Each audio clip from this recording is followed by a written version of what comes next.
30 ans, début 30 ans. Azalaki na mibutuku misato. Il a pris la responsabilité Bongo ye akozwa mokumba d'anéantir ce qui venait de se produire. ya koyeba na kopebisa maima utai kosalema. Donc il a pris le devant.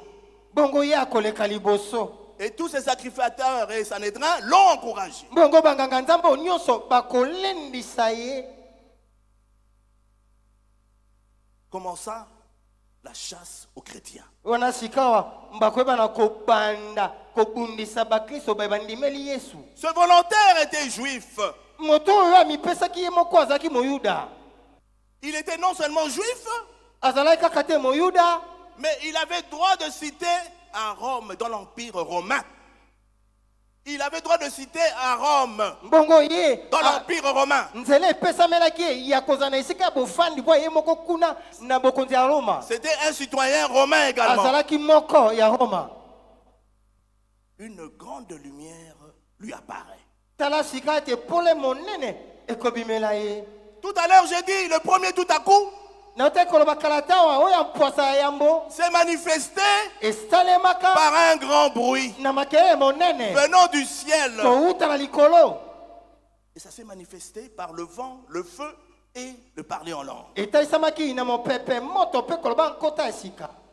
Mais dans le deuxième tout à coup, Na oya mbala kaka esamaka pamba ibale il s'est manifesté autrement. etaisamaka lolenge mosusu. Par une puissante lumière Etaisamaka na nguya qui venait na du pole ciel. monene oyo eutaki na likolo.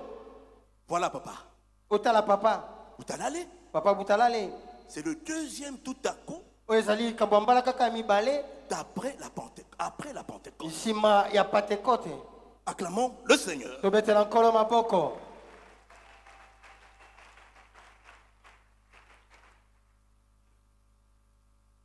Alors, celui qu'on a choisi, je vais l'appeler Paul maintenant, Sika na kobenga ye Polo ye obaponaki pour persécuter les chrétiens. na tina ya koniokolo bakristo. Paul, ennemi de la foi, ennemi des chrétiens. Mpolo monguna motelemeli ya kondima to pe bakristo. Mais la lumière lui apparaît. Sika pole etalisami na ye pole ebimeli ye.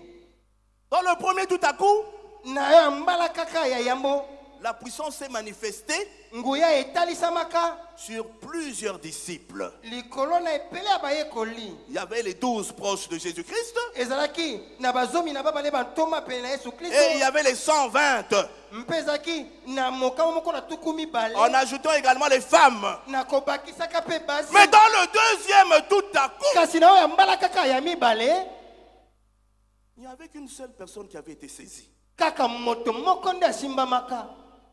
Mais dans le premier, plusieurs ont été saisis. Na oyo ya liboso bayike basimbamaka. Il tomba par terre après cette grande lumière. Akokwea na mabele shima ya eko mona polo monene. Alors, on lui a donné le pouvoir. Na kotala bapesi ye mpifo. On lui a donné la puissance Bapesi ye nguya de tuer, ya koboma. de poursuivre les chrétiens, Ya kolanda bakristo. de maltraiter les Ya chrétiens, konyokola bakristo. de punir les chrétiens. Ya kokita bango na etumbu. Et là, en allant vers Damas, Wana na kokea na Damas. il rencontre une puissance. Akokuta na bongo na Il nguya. rencontre une puissante lumière Akokuta na pole ya nguya et qui l'a makasi. terrassé à terre. Pe kitisaki na mabele. Et toute la cohorte qui était derrière lui Bongo pato nyonso bazaki sima na ye. ont entendu une voix, Bakoyoka mongongo. mais ils n'écoutaient rien de ce que cette voix disait. Kasi bakoyoka te malobo ekoma na À mongongo Paul. wana, na epai na Polo. Ils n'entendaient rien. Bazali koyoka eloko te. La puissance Nguya a saisi esimbaka Paul, Polo. qui avait une puissance contraire Oyo azalaka na nguya. au Saint-Esprit. Oyo ekeseni na nguya ya molimo mosantu. Acclamons le Seigneur. Mbetela nkolo maboko.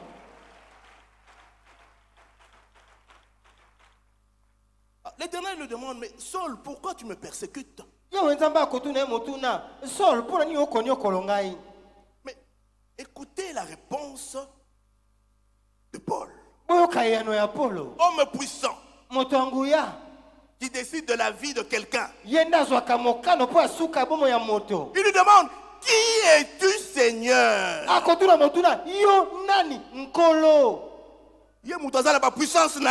Lui qui a une puissance en lui. Il a été doté de différentes puissances. Il avait la puissance des occultistes ainsi que des magiciens. Autorisé à tuer les chrétiens. Mais la puissance d'en haut l'a terrassé. Et il demande, qui es-tu, Seigneur? Donc à l'instant même, Paul reconnaît que cette puissance qui vient d'en haut est plus forte que la puissance que j'ai en moi. Toi qui acclames, reçois la puissance de Saint-Esprit. Toi qui cries, alléluia, amen, reçois cette puissance-là. Qui es-tu, Seigneur? Oh, toi qui es dans la sorcellerie, toi qui es dans la science, dans les sciences occultes. Donc, puissance, cette puissance te dépasse. Qui es-tu, Seigneur? Écoutez Jésus. À travers cette lumière puissante. Je suis Jésus-Christ que tu persécutes. Ah! Mais on m'a dit que Jésus est mort. Donc pour lui, il n'avait jamais pensé que Jésus pouvait ressusciter. Pour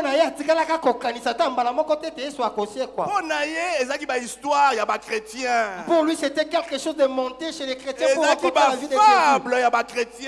C'était que de fables. Alors Jésus devait décliner son identité. Je suis Jésus-Christ que tu persécutes.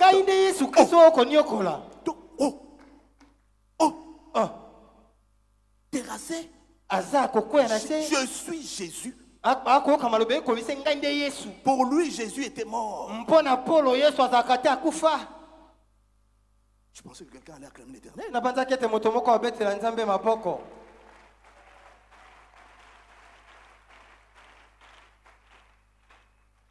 Pour vous dire que la puissance d'en haut qui s'est manifestée par la lumière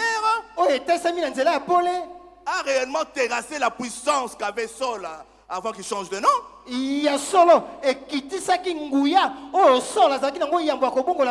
La parole de Dieu dit au verset 6 qu'il tremblait et qu'il était saisi d'effroi. Il avait peur. La puissance qu'il avait été déjà décimée au profit de la puissance venant d'en haut. Acclamons le Seigneur. Pendant que tu acclames le Seigneur, s'il y a encore des résidus d'esprit impur en toi, la puissance venant d'en haut en forme de lumière est en train de faire un travail en dedans de toi. Et tu acclames le Seigneur pour ça.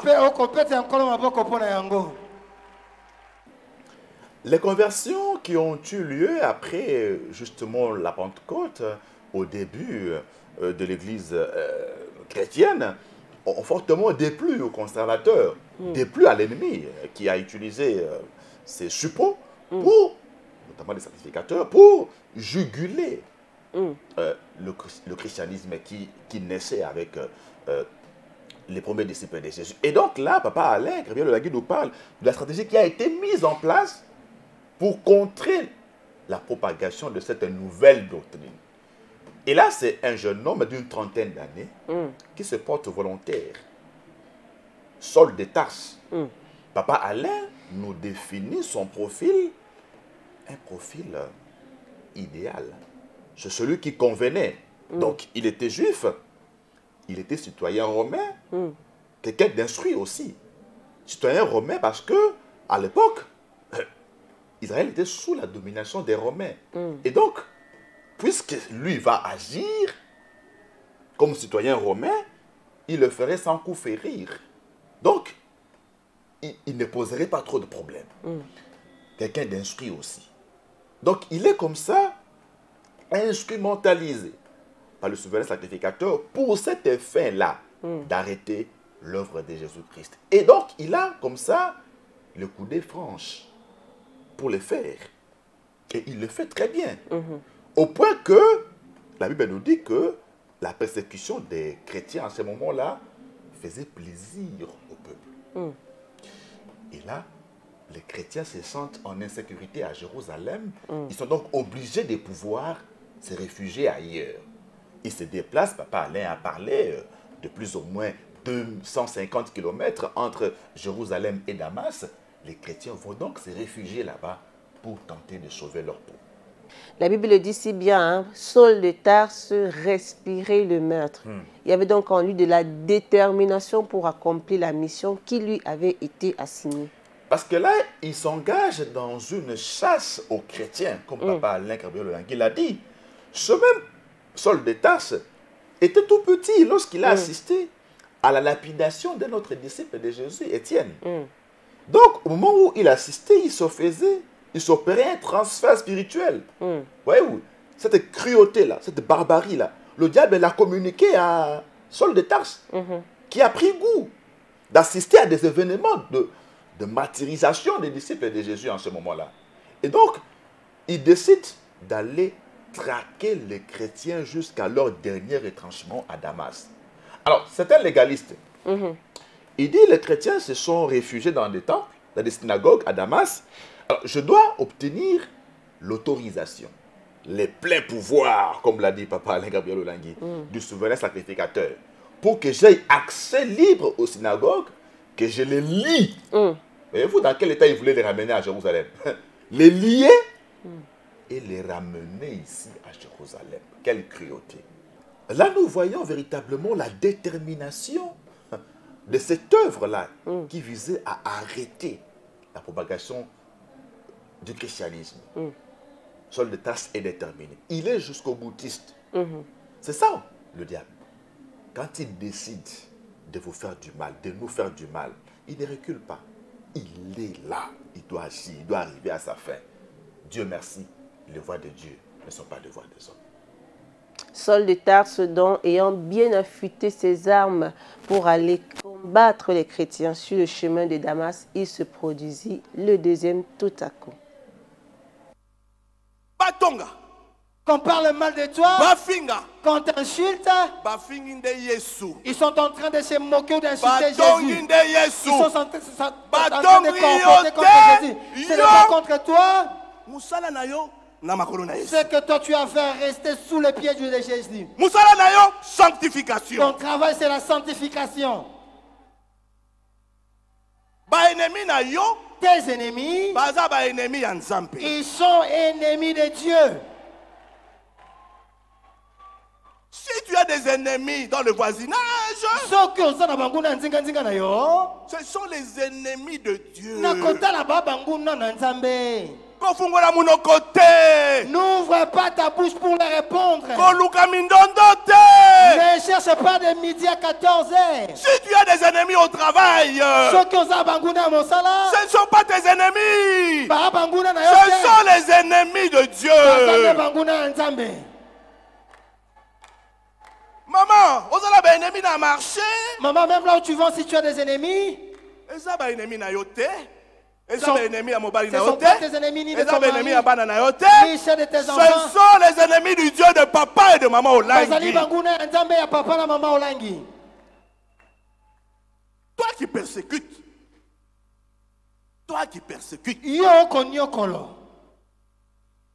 Les parents sont partis. Oh, tu commences à persécuter le ministère. Comme Paul. Paul a persécuté l'église. Et toi tu persécutes le ministère qui était du combat spirituel. Mais tu ne persécutes pas le ministère.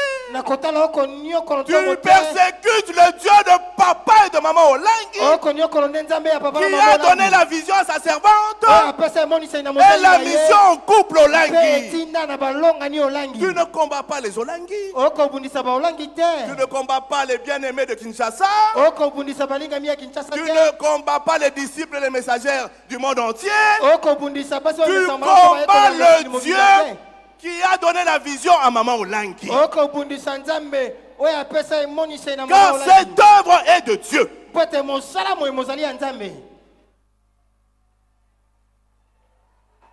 Où que tu sois au monde, tu combats le ministère, tu combats Dieu. Tu persécutes le ministère, tu persécutes Dieu. Quand tu te mets à parler mal du ministère, tu ne parles pas le mal contre le ministère, mais contre Dieu. Tu parles mal contre le ministère de Dieu. Cherche ta délivrance. Comme Paul, qui a été saisi par la puissance du Saint-Esprit, qui s'est manifesté par une lumière splendide, qui l'a même rendu aveugle. Acclamons le Seigneur. Ne combat pas les ministères.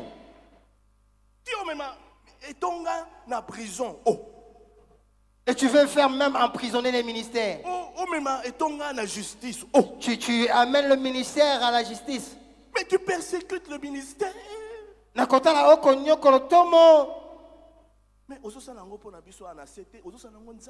tu ne le fais pas contre nous, cependant tu le fais contre Dieu. Ne soyez pas comme Saul.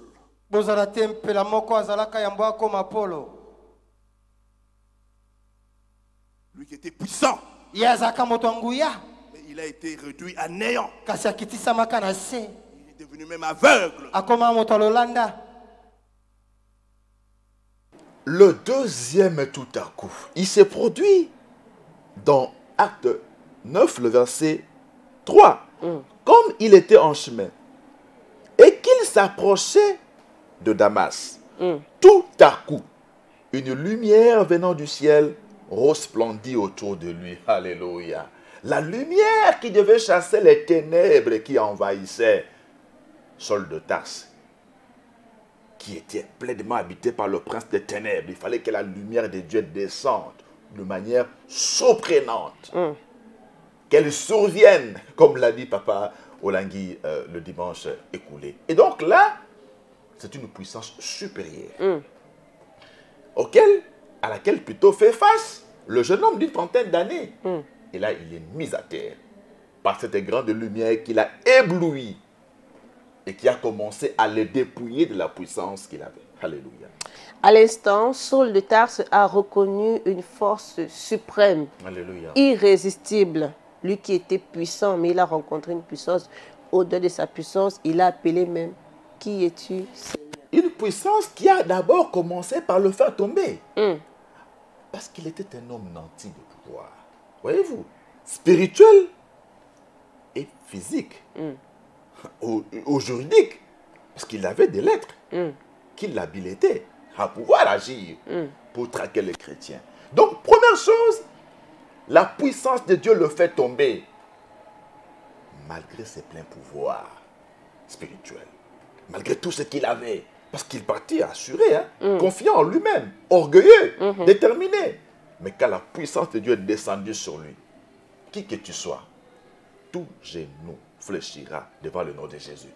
Il est tombé par terre. Et à ce moment-là, il entend une voix qui l'appelle. Saul, Saul, Saul, pourquoi me persécutes-tu? À cette question, Paul, Saul de Tarse, qui es-tu, Seigneur? Alléluia. Qui es-tu, Seigneur? Qui lui a appris que cette voix-là était la voix du Seigneur? Il a réalisé lui-même que cette puissance avec laquelle je fais face est une puissance supérieure. Elle ne peut émaner que d'un Seigneur. Et à ce moment-là, il est terrassé, comme Papa Alain Gabriel Olangi l'a dit, par terre. Il reconnaît qu'il y a ce Dieu qui est au-dessus de tout. Il demande à Jésus, qui est-il? Sans le savoir que c'était Jésus, mais il l'appelle quand même Seigneur. Donc lorsque Dieu nous visite par sa puissance, qui que nous soyons, nous fléchissons nos genoux devant le Seigneur et nous confessons de notre bouche que Jésus-Christ est Seigneur à la gloire de Dieu le Père. Alléluia. Et à l'instant, Jésus-Christ a décliné son identité à Paul. Je suis Jésus que tu persécutes. Alors, papa, là, Gabriel Olangui explique pourquoi Jésus décline son identité devant Saul de Tarse. Parce que Saul de Tarse pouvait se dire qu'il est en train de martyriser une église dont le chef suprême est mort. Voyez-vous? Donc, il pouvait se dire, Jésus est mort, et puis ben, voilà, on dit qu'il est ressuscité, mais ce n'est pas vrai. Donc, moi, je continue à traquer son église. Alors, Jésus se présente à cet homme-là, à l'ennemi public numéro 1 des chrétiens à l'époque, pour lui dire, je suis ce Jésus que tu persécutes. Donc, je ne suis pas mort, je suis bien entendu vivant. Alléluia. Posons donc la question, à quel moment Saul de Tarse est entré en contact physique avec Jésus-Christ au point de le persécuter? Il a exprimé ses inquiétudes et ses craintes. Mais l'Éternel l'a rassuré. Il l'a rassuré. Malgré ce que tu me dis, même le pouvoir qu'il avait, qu'il n'a plus, depuis qu'il m'a rencontré, il est une autre personne, va vers lui. Lis-nous le 15.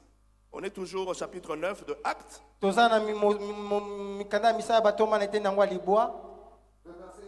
Au nom de Jésus. Mais le Seigneur lui dit, va, car cet homme est un instrument que j'ai choisi pour porter mon nom devant les nations, devant le roi, devant les fils d'Israël. Parole du Seigneur. Continue, 16. 16. Et je lui montrerai tout ce qu'il doit souffrir pour mon nom. La parole du Seigneur. Acclamons la parole du Seigneur.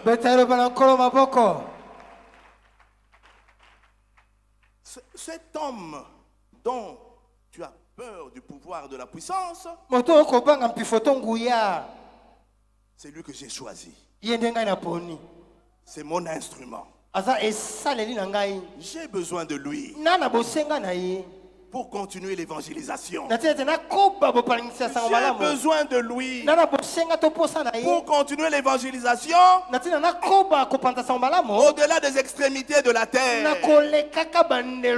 Parce que les premiers disciples, surtout les 12 là, ils ont travaillé durement dans toute la contrée de Judée et dans toute la contrée de la Samarie. Mais celui-là qui devait aller aux extrémités de la terre, c'était l'ennemi numéro 1 de Jésus-Christ. Et Dieu devait le transformer pour accomplir son dessein d'évangéliser en Corinthe, à Éphèse, en Galatie, partout où il est parti, parce que l'Empire romain s'était étendu toute l'Europe, l'Asie mineure, la Turquie et toute l'Afrique du Nord et toute la Jérusalem. Alors, qui devait aller annoncer la parole? C'était Paul. Vous connaissez la première mission de Paul, vous connaissez la deuxième mission de Paul, la troisième mission de Paul. Les Paul, que Dieu vous bénisse. Acclamons le Seigneur.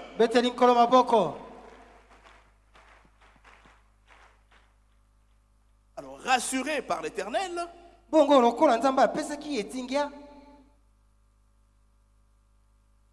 Ananias a accepté. Ananias sortit. Acte 9, 17. Et lorsqu'il fut arrivé dans la maison, il imposa les mains à Saul en disant, Saul, mon frère, le Seigneur Jésus qui t'est apparu sur le chemin par lequel tu venais m'a envoyé pour que tu recouvres la vue et que tu sois rempli du Saint-Esprit. Parole du Seigneur.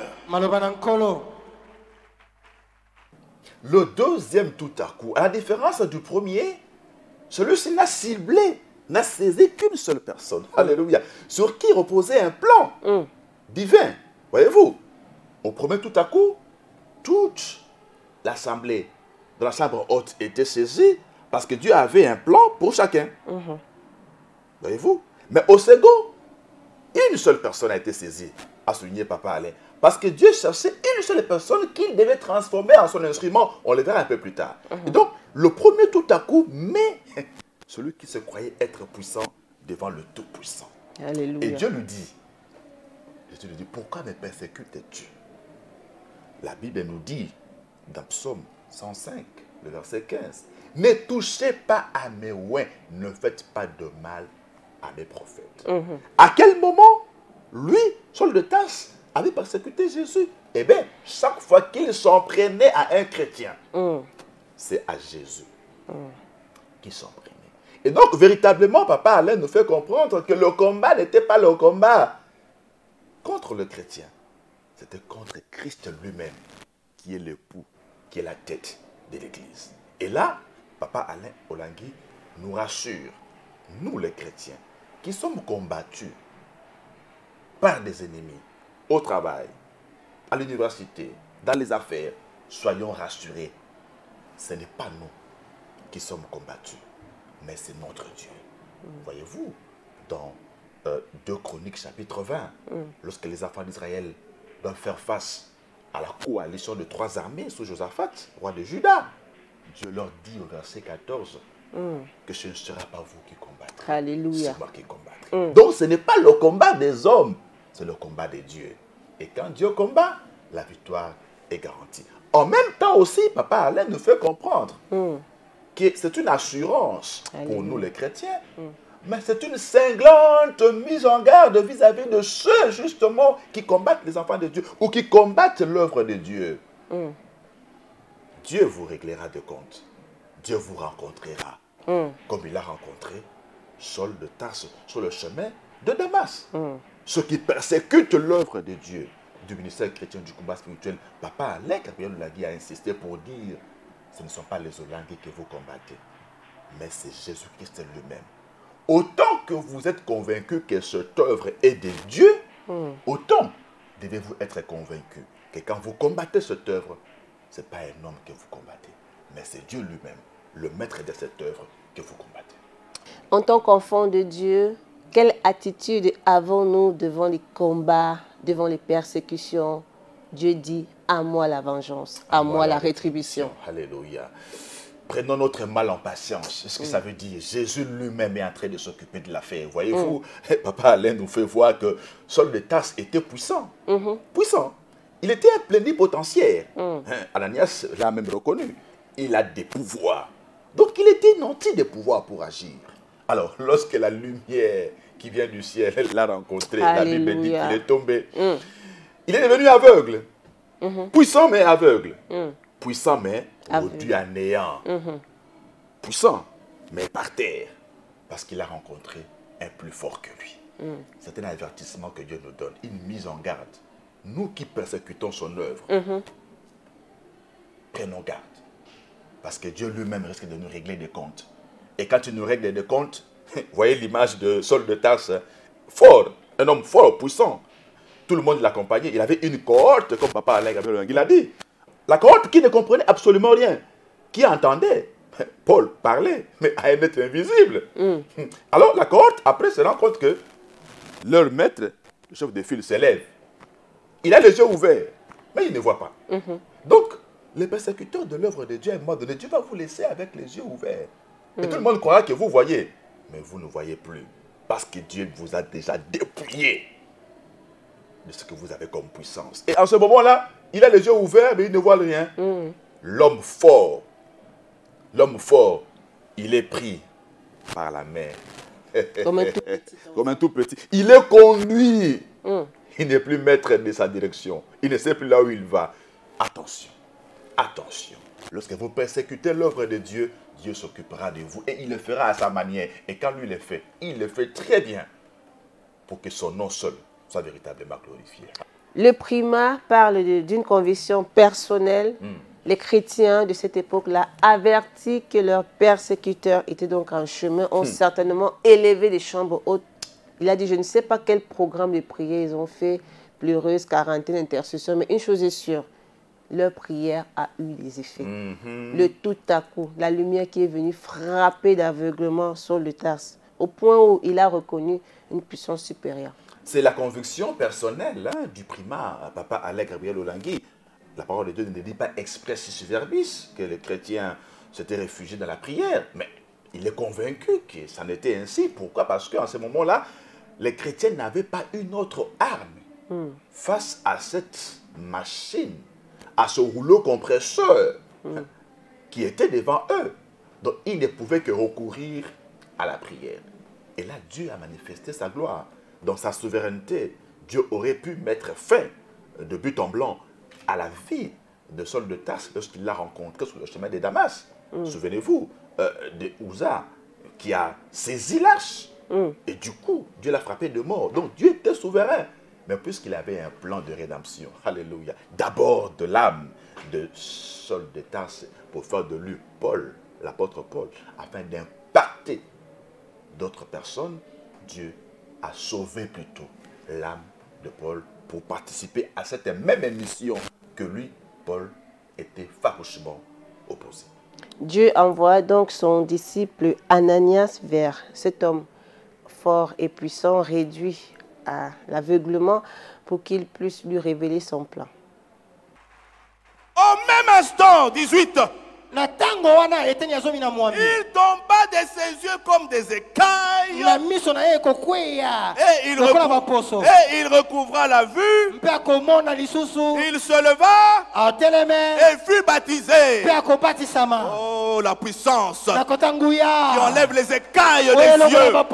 Oh, maman Nabiso. Notre Ba maman. écaille à malédiction et koyaki. Les écailles de la malédiction. Maman Esther. Maman Esther. Ba écaille, il y a incontinence urinaire. Et les écailles de l'incontinence urinaire, ça tombe. Condamnation, les condamnations notamment. Et ce soir, de la manière dont tu reçois, que tu es connecté, les écailles de la malédiction tombent au nom de Jésus. Les écailles de la condamnation tombent au nom de Jésus.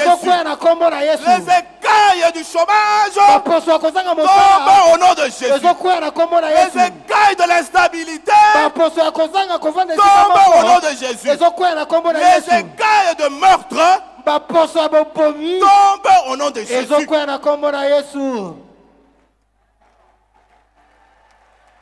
Par la puissance et l'imposition, recevez au nom de Jésus. Recevez au nom de Jésus. Recevez au nom de Jésus.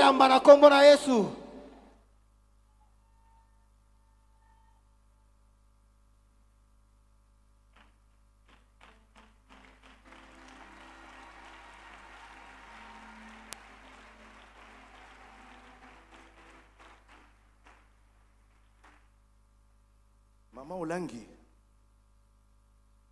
quand elle cherchait Dieu, Maman Olangi tangazayi kuluka Nzambe. Dieu avait besoin de quelqu'un Nzambe akaposa moto. Pour donner la vision du ministère chrétien du combat Natina spirituel. apesa emoniseli ya tomo bakiswa mituma molimo. Dieu avait besoin de quelqu'un Nzambe azaki na posa moto. pour annoncer la bonne nouvelle dans les extrémités de la terre. Natina komema sango malamu na bandelo ya mabele. Et il a choisi l'ennemi numéro 1 des chrétiens. Monguna yambo ya bakristo. Pour son message du combat spirituel, Bongo pona sango malamu ya bitoko. il a choisi une dame Aponaki mwasi moko. qui pleurait pendant 8 ans. Akakolela mibu mwambe. A dit non, c'est elle. Habite ezaye. C'est à elle que je vais donner le message. Ezaye pa na yende na kopesa C'est sango à malamu. elle que je vais donner la vision. Yende na kopesa emonene. Mais entre-temps, nakotala mais maman Olangi cassait sa vitrine. Maman Olangi azalaki kopanza vitrine na ndako. Elle cassait sa vaisselle. Akopebisa basani na ye. Azobebisa ba vaisselle, biso tozokima na ba chambre. Lorsqu'elle détruisait toutes ces choses, personne ne pouvait la projeter. Lorsqu'elle cassait ses verres. Lorsqu'elle cassait ses verres, sa vaisselle. Lorsqu'elle tonnait à la cuisine. Mais c'était compliqué. Et ça qui passe. Papa dans son calme. Papa kobata kimia. Il restée calme, même maman tonnait. Mais c'est vers elle que Dieu est parti. Parce qu'elle pleurait. Elle pleurait. Ça n'allait pas. Ça n'allait pas. Malgré la colère. Mais Dieu est intervenu dans la vie de sa servante. Comme Paul. Dieu a agi dans la vie de maman Olangi. Aujourd'hui, le ministère est dans les extrémités de la terre, comme même dire Papa Josué. Comme c'était le cas avec Paul. Bien aimé, Dieu, il a besoin de ton passé. Non, non, il a besoin de ton passé. Il a besoin de ton présent pour réaliser le futur qu'il veut pour toi. Et le futur, et le présent, et l'avenir, c'est ton témoignage. Acclame le Seigneur.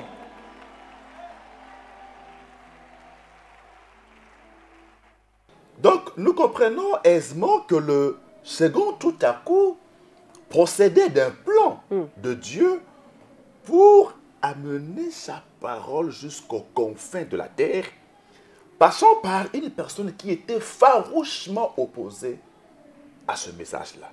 Voyez-vous, le Seigneur se choisit une personne qui allait être beaucoup plus convaincante que les disciples de Jésus. Parce qu'on va dire, eux, ils étaient avec le maître. Ils sont restés avec Jésus pendant 3 ans et demi. Donc, on les appelait partisans de la nouvelle doctrine. Alors, Jésus dit, je veux créer la confusion. Alléluia. Non seulement que les miens que j'ai formés moi-même vont prêcher, mais je vais prendre, je vais débaucher quelqu'un qui me combat, qui me persécute. Je vais le rencontrer personnellement. Et ce sera celui-là qui va rentrer auprès des autres pour leur présenter le témoignage de ma résurrection. Alléluia. Voyez-vous? Donc le témoignage de Paul à ce moment-là devenait beaucoup plus convaincant parce qu'il va se dire, moi, et il l'a dit plusieurs fois, j'ai combattu ce message. J'ai persécuté ce chrétien. Mais voilà qu'aujourd'hui, je suis devenu moi-même le fervent défenseur de ce même message. Et là, le témoignage devient beaucoup plus percutant, beaucoup plus saisissant. Alléluia. Dieu, dans l'exécution de son plan, va donc mettre quelqu'un d'autre sur le chemin de Saul de Tarse. Mais il faut dire, cette personne, Ananias, était très craintif, connaissant à qui il avait affaire. Tout à fait. En diplomatie, on dirait qu'il a émis des réserves. Il a émis des réserves. Papa allait parler des inquiétudes et des craintes de Ananias. Parce qu'il connaissait celui qui était en face. Un dur à cuire, un jusqu'au boutiste. Il était déterminé à en finir avec le chrétien. Alors là, Jésus manifeste encore une autre dimension de sa grandeur. Il rend Saul de Tarse aveugle. Il a le plein pouvoir, de facto, de le rétablir. Parce qu'il est venu pour assurer le recouvrement de la vue. De la vue aux aveugles. Il l'a rendu aveugle. Il pouvait aussi permettre à Saul de Tarse de recouvrer la vue. Mais il ne le fait pas lui-même.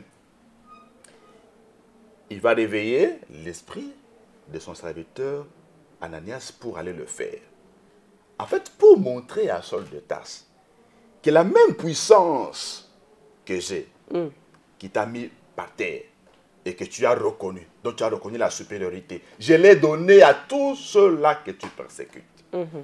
L'un d'eux va venir. Alléluia. Il va prier pour toi. Et tu vas recouvrer la vue. Donc, une façon aussi pour Dieu de dire à Saul de Tarse que si tu me suis, tu auras la même puissance, le même pouvoir de prier pour les aveugles et ils vont recouvrer la vue. Vous voyez comment le Seigneur a fait? C'était pour manifester sa gloire. Et en ce moment-là, il met Saul de Tarse, l'homme fort, dans un état de jeûne forcé pour prier, pour chercher sa face. Et donc, une fois rassuré par le Seigneur qu'il avait déjà commencé ou qu'il avait déjà dépouillé Saul de Tarse de ses pouvoirs que redoutait justement le disciple Ananias, une fois donc celui-ci rassuré par le Seigneur, il se met en route et va justement imposer les mains à Saul de Tarse Et papa Alain Gabriel Olangui a mis en relief les effets qui en ont émané. Quand tu acclames l'Éternel, les écailles tombent. Les écailles tombent au nom de Jésus. Bien-aimé, les écailles de meurtre sont tombées. La Paul était au Yangai.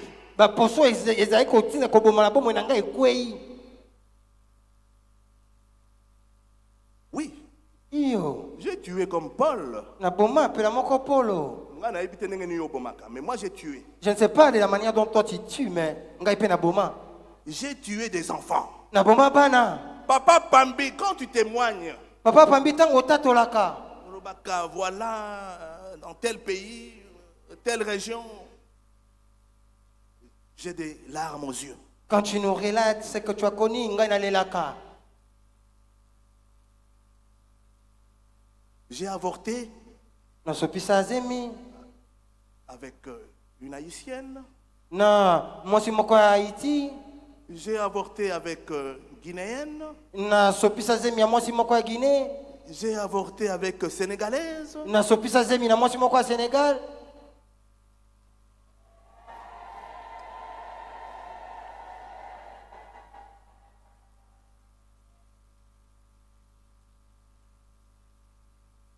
J'ai fait des avortements.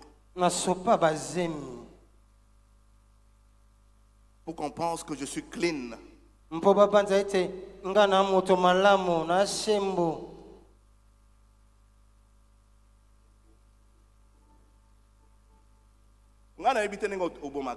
Je ne sais pas comment mais tu peux tuer avec ta parole. Tu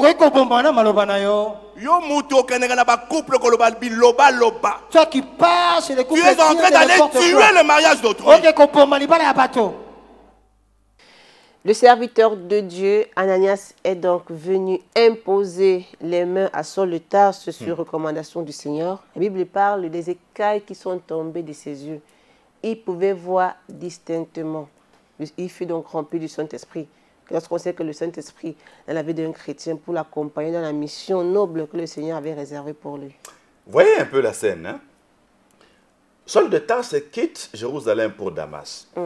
Il va à la chasse des fugitifs, des chrétiens. Dieu l'arrête. Ok? Il n'arrive pas là où se trouvaient les chrétiens. Dieu l'arrête. Dieu les dépouille. Dieu le neutralise. Dieu le réduit à néant. Maintenant, ceux qui fouillaient, la même personne, Dieu dit à Ananias, va vers cet homme-là. Je l'ai déjà dépouillé. Alléluia. Donc Dieu a confondu le puissant, Saul de Tarse. Donc, ceux qui le fouillaient sont venus vers lui à travers Ananias. Et il vient pour lui faire du bien. Alléluia. Celui qui l'allait persécuter, celui qui l'allait lier, est venu lier maintenant l'aveuglement qui était dans Saul de Tarse, a imposé le main à ce dernier et des choses comme des écailles sont tombées de ses yeux. Il a recouvré la vue et en ce moment-là, il a accepté d'être baptisé et il a reçu le don du Saint-Esprit. Voilà comment le tout à coup, le deuxième tout à coup, a agi de manière à créer la confusion dans la vie de celui qui se croyait fort. Notre Dieu est le Tout-Puissant. Lorsque son esprit survient sur nous, il y a des choses extraordinaires qui se passent. Et j'ai aimé une phrase de Papa Alain lorsqu'il dit que Dieu a besoin de ton passé. Il a besoin de ton présent pour réaliser ton futur.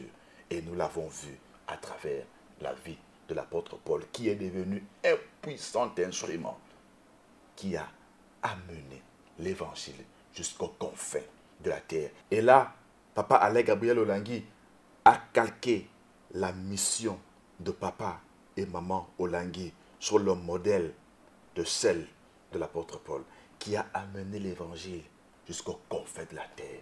C'est justement ce que papa et maman Olangui ont fait, parce que Dieu a pris leur passé, il a pris leur présent, il a travaillé dans le sens d'un futur glorieux qui a donné toute la gloire au nom de Jésus-Christ et les écailles sont tombées.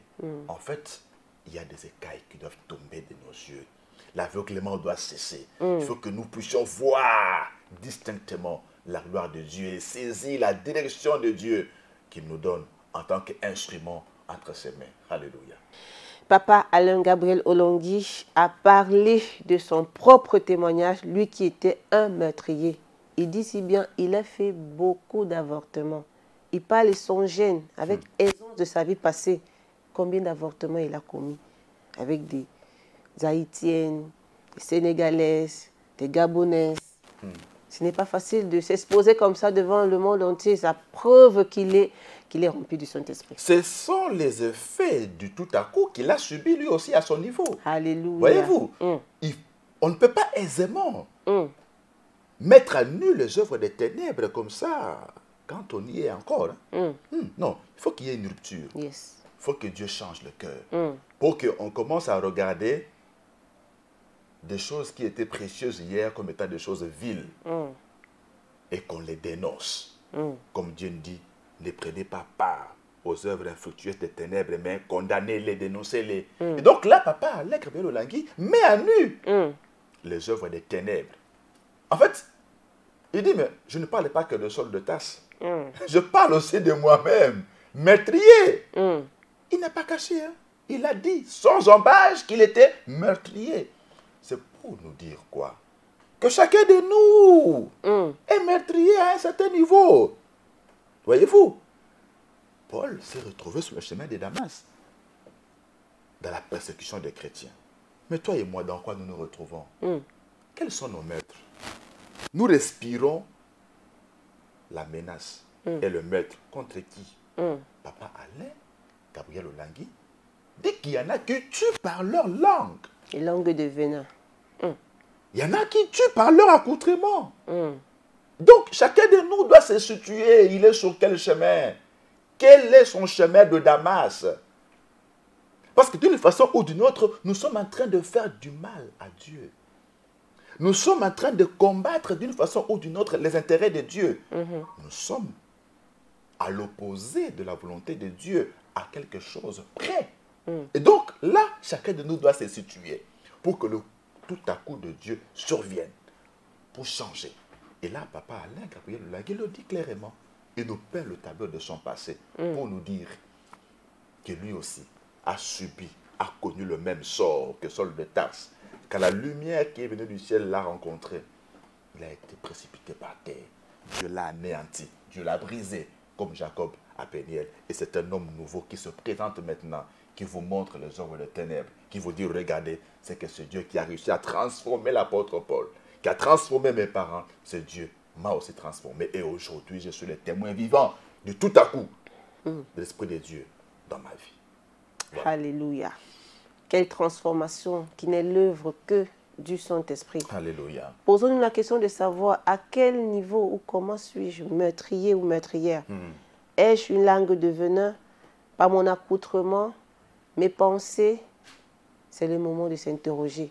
Et le Dieu du tout à coup, qui a visité Saul de Tarse, qui a visité le berger sentinelle, peut aussi le faire dans votre vie, si et seulement si vous êtes sincère. Alléluia. Si vous êtes sincère, si aussi vous vous répandez dans l'adoration comme nous l'avons fait hier, ici à la Cité de Triomphe, l'adoration du tout à coup. Alléluia.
Tout à coup, c'est la dame, c'est papa, le Dieu de tout à coup, c'est la dame, c'est le Dieu de tout à coup, c'est la dame, c'est pourquoi ici bécaye, Nami Saba Vegle, pourquoi ici bécaye, Nami Saba Vegle, le Dieu de tout à coup, c'est la dame, c'est.